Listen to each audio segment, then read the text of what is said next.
قال كنت جالسا عند ابي الدرداء في مسجد دمشق فاتاه رجل فقال يا ابا الدرداء اتيتك من المدينه مدينه الرسول صلى الله عليه وسلم لحديث بلغني انك تحدث به،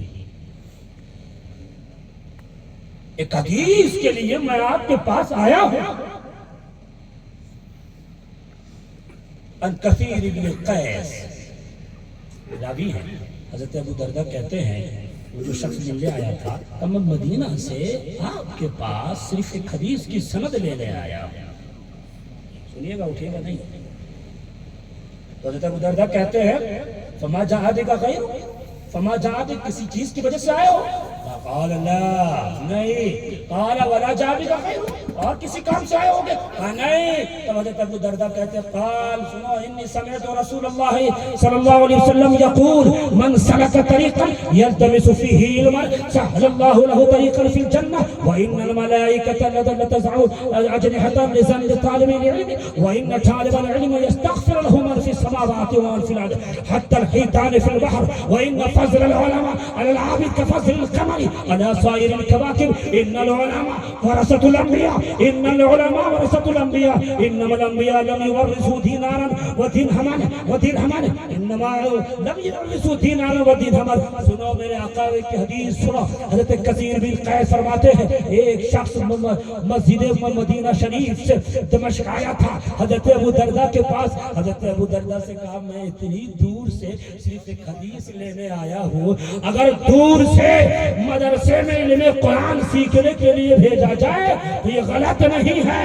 علم سیکھنا ہو تو چاہے جہاں جانا پڑے وہاں جا کے علم سیکھنا چاہیے، یہ نبی کی تعلیم ہے، اسی پر عمل ہو رہا ہے۔ کہا حضرت ابو دردہ نے لگتا ہے اتنی دور سے کسی کام کے لیے آئے ہو؟ کہا نہیں، صرف اس حدیث کی سند سننے کے لیے آیا ہوں۔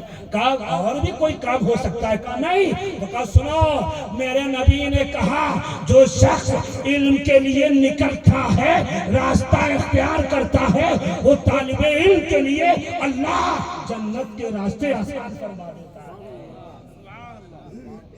بہت خوب، سبحان اللہ۔ کہا سنیے صرف جنت کا راستہ نہیں، کہا فرشتے اپنا پر بچھاتے ہیں پر، اور میرے نبی نے یہ بھی بتا دیا۔ حضرت ابو دردہ نے کہا سن لو یہ عالم کی شان ہے، یہ حافظ قرآن کی شان ہے۔ کیا فرمایا کہ سمندر کی ساری مچھلیاں ان عالموں کے لیے دعائے مغفرت کرتی رہتی ہیں۔ سبحان اللہ۔ دوسری روایت میں ہے کہ زمین و آسمان میں جتنی چیزیں ہیں سب عالموں کے لیے دعائیں مغفرت کرتی رہتی ہے۔ کہا علماء انبیاء کے وارث ہیں، اور کہا یہ علماء عابدوں پر ایسے ہی فضیلت رکھتے ہیں جیسے کہ تمام ستارے چاند تمام ستاروں پر ہے۔ عالموں کی شان یہ بتا دی میرے نبی نے۔ آپ بھی چاہتے ہیں میرا بیٹا اس شان کا مالک ہو تو یاد رکھو اگر 4 بیٹا ہے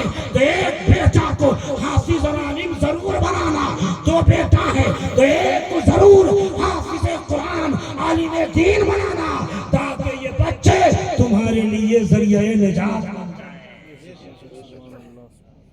اور جب یہ طلبہ پڑھنے کے لیے نکلتے ہیں تو آقا کریم نے ارشاد فرمایا کہ جب تک گھر نہیں لوٹ جاتے یہ طلبہ اللہ کی راہ میں ہے، یہ طلبہ اللہ کی راہ میں ہے، یہ علم کی شان ہے، یہ علم حاصل کرنے والوں کی شان ہے۔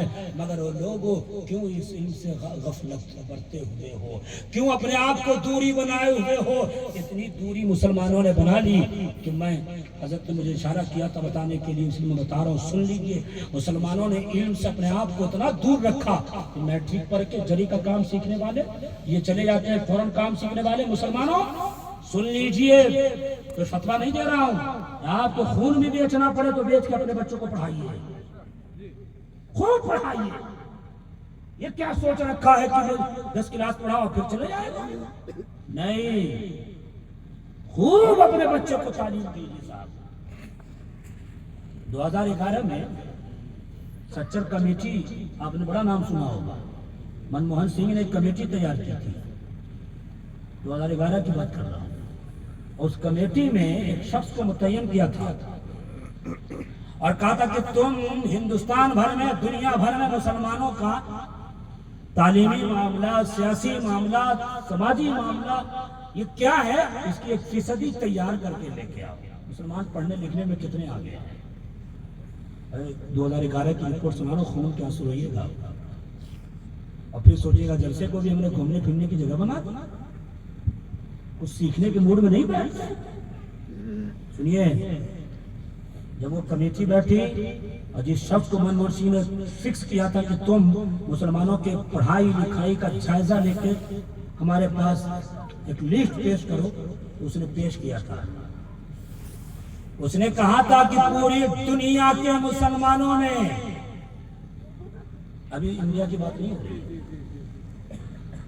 پوری دنیا میں مسلمان صرف 60% پڑھے لکھے ہیں، باقی 40% جاہل ہیں۔ لگائیے نعرے، لگائیے، کوئی لگائیں گے؟ ہنگامہ نہیں صاحب، اپنے دل و دماغ میں ہنگامہ پیدا کرو کہ اپنے بچوں کو پڑھانا ہے اور خوب پڑھانا ہے۔ اس نے کہا تھا کہ دنیا میں پوری دنیا کے مسلمانوں کا تعلیمی فیصد یہ ہے، شرع خواندگی یہ ہے کہ صرف 60% پڑھے لکھے، باقی 40 جو ہے وہ جاہل ہے، وہ گوار ہے۔ اس نے ایک بات یہ بھی کہی تھی حضرت، یہ جو مسلمان سوچ لیں کہ 60% پڑھے لکھے باقی 40% جاہل ہیں تو سب ہائی کوالیفائی ہوں گے۔ اس نے کہا تھا نہیں، 60% جو پوری دنیا میں، ہندوستان کی بات نہیں کرتا ہوں، پوری دنیا میں مسلمان 60% پڑھے لکھے ہیں اور 40% جاہل ہیں، تو 60% ایسا نہیں کہ بہت ہائی کوالیفائی ہے۔ اس نے کہا تھا اس میں صرف 4.4 ہی ہائی تعلیم یافتہ لوگ ہیں، باقی سب کے سب بیسک ہیں۔ اس کا جائزہ خود اپنے گاؤں محلے سے لے لیجیے آپ کہ بیٹا جہاں میٹرک پاس کیا، انٹر پاس کیا، یا جہاں مدرسے میں حفظ قرآن کیا، جاؤ کمانے امامت کرو یا پھر کمانے بھیج دیا، کما کے کھلاؤ۔ بیسک تعلیم جانتے ہیں، ہائی کوالیفائی صرف 4.4 جانتے ہیں۔ نوجوانوں کان کھول کے سنو، مدرسے میں صرف حافظ قرآن بن کے آپ پھر گھومنے چلے گئے اور سوچو ہم نقیب بن جائیں، خطیب بن جائیں؟ پہلے پڑھو، قابل عالم دین بنو، زبردست مستی بنو، یہ عہد کر لو کہ ہمیں صرف حافظ قرآن بن کے نہیں رہنا ہے، بلکہ اتنا کمانڈ ہمیں حاصل ہونا چاہیے کہ ہم قرآن کا ترجمہ بھی بیان کر سکیں اور قرآن کی تفسیر بھی لوگوں کو سنا سکیں، اس سے مسئلہ بھی ہم نکالیں۔ ہمارا مقصد صرف مقرر بننا نہیں ہے، ہم بہترین خطیب عالم بن جائیں، تقریر تو خود بخود جو بولو گے وہی تقریر ہے، جو بولو گے۔ اس لیے پیارے ذرا کان کھول کے سنو، 4.4 ہی ہائی فائی تعلیم جانتے ہیں، اس کے علاوہ سب بیسک۔ اب سنیے، اس نے ہندوستان کے لیے کہا، ہندوستان میں ہم نے مجموعی طور پر جو شرع خواندگی دیکھی ہے، چاہے مسلم ہو، چاہے ہندو ہو، چاہے بدھسٹ ہو، چاہے جین ہو، چاہے سکھ ہو، چاہے عیسائی ہو، اس نے کہا کہ سب کے میں نے تعلیمی حال کا جائزہ لیا۔ جتنے کمیونٹی کے لوگ مسلمان ہندوستان میں جیتے ہیں، سب کی مجموعی تعداد جو پڑھنے لکھنے کی ہے وہ صرف اور صرف 65% ہے۔ باقی ہندوستانی عوام جاہل ہے. کہ اس 65% میں سب سے ہائی فیصدی جو پڑھنے لکھنے کی ہے وہ ہندوستان میں جین برادری کی ہے. جین 94% پڑھے لکھے ہیں. کتنے بھائی؟ جس قوم کا آغاز اقرا سے ہوا ہو وہی قوم پیچھے ہے. اور جلسوں میں جب تک لطیفے باز تقریر نہ ملے تب تک مزہ کہاں ہے؟ کیا سوچ رکھے ہو؟ عالمانہ تقریر سننے کے عادی بنو اور عالمانہ مزاج بنائیں. آپ لوگ خانقاہی مزاج بنائیں, صوفیانہ قلب رکھیں اپنے پاس اور کچھ کر گزرنے کا جذبہ اپنے اندر پیدا کریں. اس نے کہا تھا کہ جین برادری ہندوستان میں 2011 کی رپورٹ 94% پڑھے لکھے ہیں اور بدھسٹ 72% پڑھے لکھے ہیں. کہا سنیے, سکھ جو ہے 79% پڑھے لکھے ہیں. ہندو جو ہے 65% پڑھے لکھے ہیں اس ملک میں. سب سے نیچلا درجہ جو فیصدی پڑھنے کا وہ کس کا تھا پتا ہے؟ اس نے کہا تھا کہ مسلمان صرف اور صرف 59% پڑھے لکھے ہیں, باقی سب ہندوستان میں جاہل ہیں.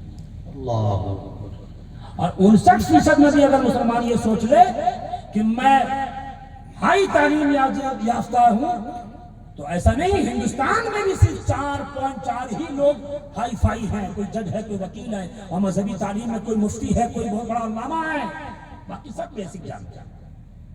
اس نے ایک بات یہ بھی کہی تھی کہ اگر مسلمان یہ سوچ لے کہ ہمیں اسکولی اور کالج کی دنیا میں ٹیسٹ نہیں, ہم تو مذہبی تعلیم زیادہ جانتے ہیں, تو اس نے اس کی بھی رپورٹ پیش کر دی. کہا مسلمان اگر یہ سوچے تو سن لیجئے, یہ کہے مذہبی تعلیم ہم زیادہ جانتے ہیں تو کہا اس کی فیصد یہ ہے کہ مسلمان مذہبی تعلیم کے معاملے میں بھی صرف 4.4 ہی ہائی فائی تعلیم یافتہ ہے. کہ کوئی مفتی ہے, کوئی بہت بڑا علامہ ہے, ورنہ اکثر تو ایسے ہیں کہ صحیح سے قرآن پڑھنا نہیں جانتے ہیں, نازلہ پڑھنا صحیح سے نہیں جانتے ہیں. ارے یہ کتاب تو ہمارے لیے نازل ہوئی ہے بھائی, اور ہمیں اس کو بھول بیٹھے ہیں, نازلہ پڑھنا صحیح سے نہیں جانتے ہیں. اس نے کہا تھا کہ برا مت مانیے گا میں بولنے جا رہا ہوں, اس نے کہا تھا سچر کمیٹی کی رپورٹ میں کہ مسلمانوں کا پڑھنے لکھنے کے معاملے میں ہندوستان میں کہیں کہیں دلت سے بہتر ہے اور کہیں کہیں دلت سے بدتر ہے. کہاں سوئے ہو پیارے؟ خوب پڑھو, خوب تعلیم حاصل کرو, جس شعبے کا ہو اس شعبے کا علم حاصل کرو, اور ہر شعبے کے علم کو جوڑو اللہ کی معرفت سے, معرفت رب سے جوڑ دو. اور یاد رکھو, ان بچوں کے لیے کہنا چاہوں گا کہ تم کسرے شان کے شکار مت ہونا, احساس کمتری کے شکار مت ہونا. تم نے اپنے سینے میں حفظ قرآن کی دولت کو رکھا ہے. مجھے ایک حدیث یاد آتی ہے, میرے نبی نے ارشاد فرمایا ان الذی لیس فی جوفہ شیء من القرآن کالبیت الخریب, کہ جس کے سینے میں, جس کے پیٹ میں قرآن میں سے کچھ نہیں وہ گھر ویران گھر کی طرح ہے. جس کا سینہ, جس کے پیٹ میں قرآن میں سے کچھ نہیں ہے وہ ویران گھر کی طرح ہے. اس حدیث کا مفہوم مخالف یہ بھی نکل کے آتا ہے, اس کا مطلب یہ بھی ہے کہ جس کے سینے میں اگر 3 آیت موجود ہے, اگر جس کے سینے میں قرآن کی 3 سورت موجود ہے تو اس کا سینہ ویران گھر کی طرح نہیں ہے, اس کا سینہ آباد ہے, آباد. تو جس کے سینے میں 1 سورت ہو, جس کے سینے میں 2 سورت ہو, جس کے سینے میں 3 سورت ہو تو اس کا سینہ آباد ہے, آباد. تو جس کے سینے میں 30 پارے موجود ہیں اس کے سینے کا عالم کیا ہوگا؟ جس کے سینے میں مکمل قرآن موجود ہے اس کے سینے کا عالم کیا ہوگا؟ اور جس کے سینے میں حفظ قرآن کے ساتھ ساتھ علم قرآن بھی موجود ہے اس کے سینے کا عالم کیا ہوگا؟ نعرہ تکبیر, نعرہ رسالت, نعرہ رسالت, مسلک اعلی حضرت, نعرہ تکبیر, نعرہ رسالت. سبحان اللہ, سبحان. دنیا میں ارے جسے آپ جزدان میں لپیٹ کے رکھے ہو وہ کتاب ایسی ہے جو دنیا میں سب سے زیادہ پڑھی جاتی ہے، اور وہ کتاب ایسی ہے جسے اشرفیہ غریب نواز میں پڑھایا جاتا ہے، وہ سارے کے دلوں پر حکومت کرتی ہے۔ یعنی قرآن کی یہ خصوصیت ہے، یہ خصوصیات میں ہے، دنیا کی کوئی کتاب ایسی نہیں ہے جو دلوں پہ حکومت کرتی ہو، جو دلوں پہ اثر کرتی ہو۔ تاریخ اٹھا کے دیکھو، حضرت عمر فاروق ہے، قرآن کی آیت سنے اسلام لے آتے ہیں، حضرت طفیل ہے، قرآن کی آیت سنتے ہیں اسلام قبول کرتے ہیں۔ دنیا کی کوئی کتاب نہیں ہے، یہ فقط قرآن کا اعجاز ہے جو سب سے زیادہ دلوں پہ اثر کرتی ہے۔ جیسا بھی کافر ہو، جیسا بھی غیر مسلم ہو، جیسا بھی قرآن کا مخالف ہو، قرآن کو سن لیتا تھا، اسلام قبول کر لیتا تھا۔ قرآن سب سے زیادہ دلوں پہ اثر کرتی ہے۔ پڑھو تو صحیح، بچوں کو پڑھاؤ تو صحیح، ان مدرسوں میں علماء کے پاس بھیجو تو صحیح۔ یہ وہ کتاب ہے جو سب سے زیادہ یاد کرنے میں آسان سے آسان تر ہے۔ دنیا میں کوئی کتاب نہیں ہے جسے یاد کرنا آسان ہو۔ فزکس کی بک اٹھا کے دیکھ لو، انگلش کی کوئی بک اٹھا کے دیکھ لو، یاد کرنا لفظ بائی لفظ مشکل ہے، مگر قرآن ایک ایسی کتاب ہے جسے یاد کرنا سب سے آسان ہے۔ یہ اللہ نے کہا وَلَقَدْ يَسَّرْنَا الْقُرْآنَ لِلذِّكْرِ فَهَلْ مِن مُدَّكِرٍ، یہ یاد کرنے میں سب سے آسان ہے۔ اس لیے دیکھ، یہ بچہ 15 سال کا ہے، وہ بچہ 20 سال کا ہے، وہ بچہ 18 سال کا ہے۔ اتنی کم عمری میں جس قرآن کو تم کھولو گے تو زبر زیر پیش کو دیکھو، دماغ گھوم جائے گا۔ آیتوں کی مشابہات تو دیکھو، اللہ اکبر۔ اس پورے قرآن کو ان بچوں نے اپنے سینے میں محفوظ کر لیا۔ کیا مطلب؟ یہ فقط واحد کتاب قرآن ہے جو سب سے زیادہ یاد کرنے میں آسان ہے۔ سبحان اللہ، سبحان اللہ، بہت۔ لیکن میں آپ کو ایک میسج دینا چاہوں گا کہ یہ لوگ کچھ لوگوں نے سوچ لیا ہے نا کہ میں اپنے بچے کو جب 30 پارہ یاد کرانے کا موڈ ہو تبھی حافظ قرآن بناؤں گا، تبھی مدرسے میں بھیجوں گا۔ میں کہوں گا وہ لوگوں یہ ضروری نہیں، بلکہ یہ ضروری ہے کہ آپ حافظ قرآن بنیں، آپ کے شرف کی بات ہے، آپ کے بچوں کی شرف کی بات ہے، مگر کم سے کم اگر 30 پارہ یاد کرنے کا وقت نہیں ہے تو قرآن کے 5 پارے تو یاد کر لو، قرآن کی 25 سورت تو یاد کر لو، قرآن کے 10 پارے تو یاد کر لو، قرآن کی کچھ ایسی سورتیں یاد کر لو۔ میں نے اپنی تقریر میں کہا تھا اتنا وقت نہیں تو اتنا وقت تو ضرور ہے کہ جب شب معراج کا موقع آئے تو سورہ نجم کی تفسیر پڑھ لو، سورہ بنی اسرائیل کی تفسیر پڑھ لو۔ جب موقع آئے، جیسا موقع آئے، اگر رحمت عالم کی بات ہے اجازت مل جاتی تو رحمت للعالمین پہ خطاب کرتا تو وما ارسلناک الا رحمت للعالمین کی تفسیر پڑھ ڈالو۔ اتنا تو ہو سکتا ہے، کیا اتنا بھی نہیں ہو سکتا؟ ارے جو قرآن ہمارے لیے ہے اسے آپ سجا کے رکھتے ہو، اسے آپ پڑھ نہیں سکتے؟ اتنی طاقت بھی نہیں ہے؟ میں کہوں گا ہاں اتنی طاقت ہے، آپ پڑھ سکتے ہیں، بس شرط ہے کہ شیطان نے جو ڈیرا ڈنٹا ڈال رکھا ہے اس کو پھینکا جائے، اس کو اتروایا جائے، چاہے جھاڑ کے ذریعے چاہے پھونک کے ذریعے، قرآن پڑھا جائے۔ میں نے کہا تھا دنیا میں سب سے زیادہ پڑھی جانے والی کتاب ہے جسے آپ سجا کے رکھے ہو نا لپیٹ کے، ہاں وہ اللہ کا اعجاز ہے اس قرآن کے ساتھ۔ اللہ نے یہ قرآن کا اعجاز رکھا ہے۔ کہا سنیے، میں ایک مثال دیتا ہوں کیسے پوری دنیا میں سب سے زیادہ یہ کتاب پڑھی جاتی ہے۔ کہا پاکستان کے وسطی علاقے میں جب نماز ظہر کا وقت رہتا ہے، ہندوستان میں نماز عصر کا وقت رہتا ہے، اس سے آگے انڈونیشیا میں مغرب کا وقت رہتا ہے، اس سے آگے آسٹریلیا میں عشاء کا وقت رہتا ہے، اس سے آگے امریکہ میں اس کے کنارے پر سورج طلوع ہونے والا رہتا ہے، نماز فجر کا وقت رہتا ہے۔ ایک ہی وقت ہے، کہیں نماز ظہر، ایک ہی وقت ہے کہیں نماز عصر، ایک ہی وقت ہے کہیں نماز مغرب، ایک ہی وقت ہے کہیں نماز عشاء، ایک ہی وقت ہے کہیں نماز فجر، یعنی ایک ہی وقت میں دنیا بھر میں اربوں لوگ نماز میں قرآن کی تلاوت کرتے رہتے ہیں، سورہ فاتحہ پڑھتے رہتے ہیں، سورت پڑھتے رہتے ہیں۔ او لوگوں، یہ فقط واحد کتاب قرآن کی شان ہے جو سب سے زیادہ پڑھی جانے والی ہے۔ تم کیوں نہیں کھول رہے ہو نماز کے علاوہ؟ پڑھواؤ اپنے مدرسے میں بچے کو،